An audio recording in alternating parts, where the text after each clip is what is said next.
بسم اللہ الرحمن الرحیم۔ السلام علیکم ناظرین، جو سکرین کے اوپر آپ ویڈیو دیکھ رہے ہیں، یہ زمینی تنازع کے اوپر ایک بیٹا اپنے باپ کے ساتھ لڑائی کر رہا ہے اور انتہائی بدتمیزی سے اپنے باپ کے ساتھ پیش آ رہا ہے۔ باپ اس کو سمجھانے کی کوشش کر رہا ہے، لیکن بیٹا سمجھنے کے بجائے اپنے باپ کے ساتھ انتہائی غلط رویے کے ساتھ تکرار کر رہا ہے۔ والد اسے کہہ رہا ہے کہ میں آپ کے خلاف کوئی قانونی کارروائی کروں گا، اور بیٹا اسے کہہ رہا ہے جاؤ جو کچھ مرضی کرنا ہے کر لو، اور انتہائی یعنی کہ غلط رویے سے اپنے باپ کے ساتھ پیش آ رہے ہیں۔ جب یہ باپ بیٹے کی گفتگو ختم ہوتی ہے تو بیٹا ڈنڈا اٹھا کے باپ کو مارنے کی کوشش کرتا ہے، اور والد کو ایک خاتون کمرے سے باہر نکالتی ہے۔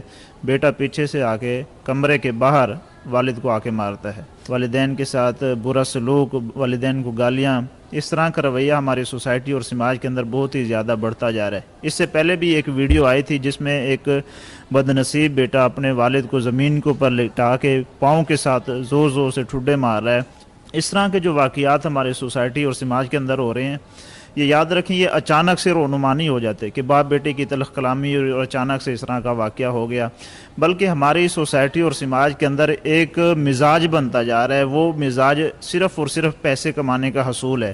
اب وہ پیسہ جائز طریقے سے آ رہا ہے، ناجائز طریقے سے آ رہا ہے، حلال طریقے سے آ رہا ہے، حرام طریقے سے آ رہا ہے، اس کا فرق کیے بغیر صرف مائنڈ سیٹ یہ بنتا جا رہا ہے کہ بس پیسہ آنا چاہیے۔ اب اس میں اخلاقیات کہاں ہیں، اس میں اسلام کی سوشل ویلیوز کہاں ہیں، اس میں بڑے کی رسپیکٹ کہاں ہے، چھوٹے کا حیا کہاں ہے، معاشرے میں حیا ہے، تعلق باللہ ہے، یہ جتنے بھی جو اخلاقیات سے متعلقہ چیزیں ہیں یہ سارے کی ساری ختم ہو جاتی ہیں۔